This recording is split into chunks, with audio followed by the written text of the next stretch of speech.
Pope Leo taking on the rapidly advancing world of AI, laying out a pretty stark warning that technology of its kind is fueling world conflicts. He spoke about his concerns just moments ago from the Vatican.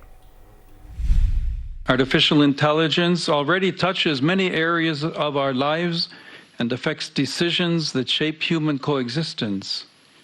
It is also dramatically changing how war is waged.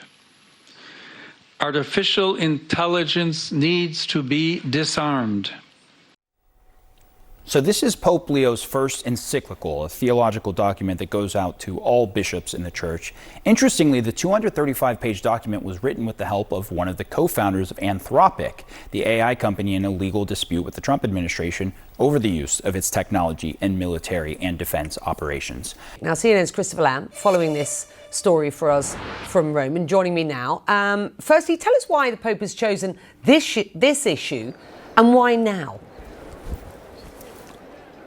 Well, Becky, he's been concerned about the development of AI really since the beginning of his pontificate, and he does believe that the Church has a role to play in essentially trying to offer a more ethical development of this technology and to offer some theological input. The Pope saying that he says the Church is not offering scientific or technical solutions, but says it has some wisdom to offer in the development of this very important technology, which is changing everyone's lives. And I spoke to Chris Oller earlier after the presentation, and he said that he welcomes the Pope's intervention because the development of AI is not just a scientific question, it's also one that raises big theological and philosophical ones. And so I think that's why Pope Leo really feels the need to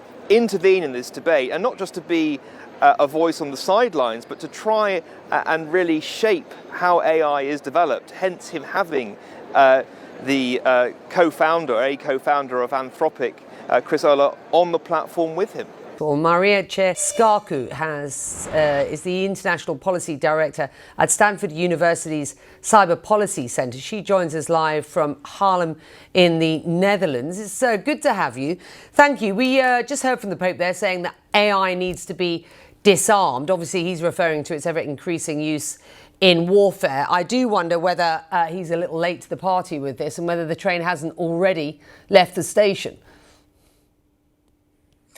Well, I mean, yes, a lot of developments have raced ahead, especially between a handful of big players, companies, countries that are, risking a race to the bottom in their eagerness to think about their own pole position instead of thinking about people all around the world. And I think in that sense, the voice of the Pope here, coming from a moral leadership perspective, putting people at the heart of the consideration, not billionaires, not technology, not state power, is crucial.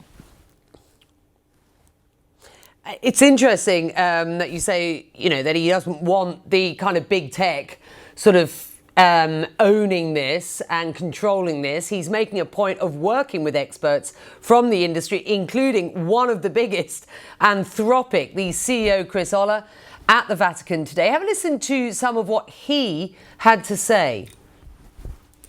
Some might believe that matters of AI are best handled by computer scientists like myself. They are mistaken. The questions raised by AI are bigger than the AI research community, not just in their implications, but also in their nature. And I wonder what some of the essential questions that he's referring to there are, in your experience. Well, I can't speak for anyone representing an AI company, but just from my own point of view, when you look at the implications of AI, there are so many trade-offs to be made, impacting civil liberties like the right to privacy or non-discrimination, press freedom, access to information, against notions of national security, where income is going to be generated and who stands to benefit from that income generation. We have a whole lot of concern on the part of creators, people in the cultural sector, but think also about communities that are less well represented than, the majority of voices and faces that data sets are trained on to develop AI models. So I think, a lot of the core trade-offs impact society writ large. Therefore, I always make the case for regulation and a rule of law-based approach that binds the abuse of power by government, but also by tech companies. And it's right for Chris to point to the fact that computer scientists, corporate actors, single governments cannot make these decisions on their own. It's really important that the representation of people in the widest sense is feeding into these decisions. And so that's how I hear his remarks.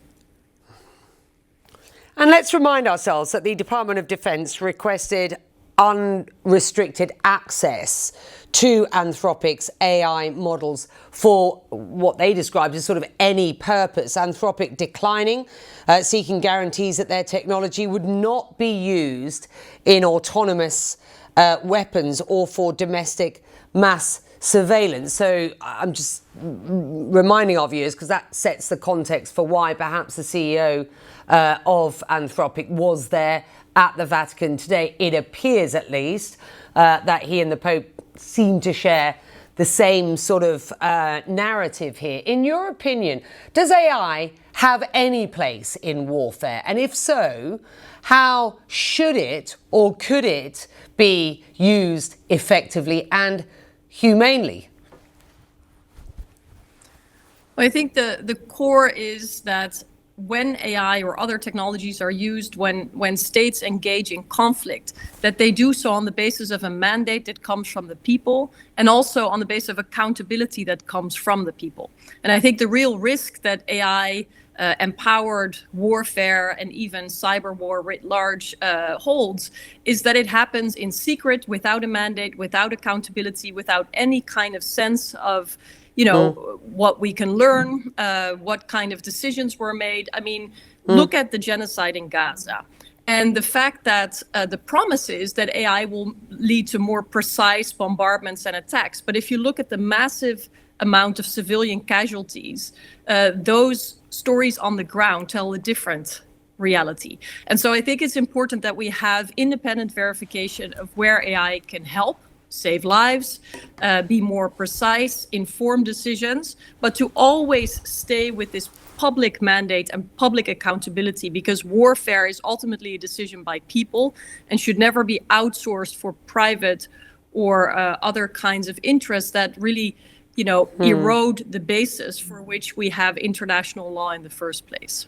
I want to bring in CNN Vatican analyst Katie Prejean McGrady. So I think the AI portion is interesting, but what are your biggest takeaways from this encyclical?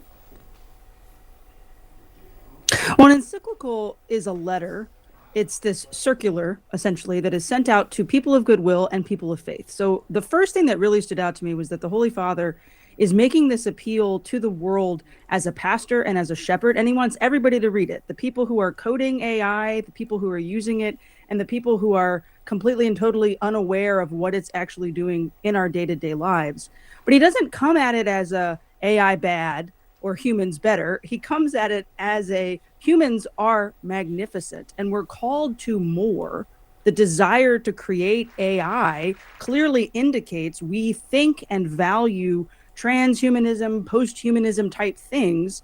And what we really should do, especially as people of faith, is pursue relationship with God, work towards the common good, recognize the goodness of all, and not allow AI to overtake us. So it's hefty, it's deep, it's quite beautiful. The Pope, as part of it, calling for rigorous ethical constraints on AI. And I think some might look at the Pope and say, well, he's commenting on something that's so modern, that's so new, almost in the sense that you would talk about on a podcast or a show like this, as opposed to what I think people typically think of the Catholic faith is like deep-rooted ideals that have existed for centuries. And I just wonder for you, just based on how you have followed the Vatican and beyond, How unique is it, this tone, this specificity of Catholic ideals, of what Pope Leo's ideals want to be? Is it? How I guess the word I'm trying to say is, how unique is this dynamic right now? So I'm happy to report that while it's certainly significant, popes have been doing this for a really long time. Since 1891, in fact, his namesake, Leo XIII, wrote Rerum Novarum, which is also a very hefty document that was addressing the revolution of that particular moment at the turn of the century, the Industrial Revolution, and how was it impacting humanity. And now, in this age of AI, what are we doing to safeguard the human person? And so Pope Leo is really, he's in the line of his predecessors. It's quite cool. I'm not sure that we've ever seen an encyclical launch with a trailer, but this morning they launched it with a 4-minute video that brought us through the golden thread of all the popes and how they've addressed the social doctrine of the church, how they've met the moment the world presents to remind us, here's our pastoral approach, here's a prophetic voice in the world. What the Holy Father is doing is saying AI, technology, is not morally neutral. And therefore the church stands at the ready to respond and to invite a deeper consideration. And it was huge that he had the Anthropic co-founder just a few seats away from him and said, I take up your invitation to engage with Silicon Valley. And I hope Silicon Valley takes up our challenge to consider humanity in the way this intelligence is being crafted beyond our understanding. Pope Leo shows a mastery of the topic. He's not old man yells at cloud. He's engaged Holy Father who wants to be a prophet and a pastor to the world.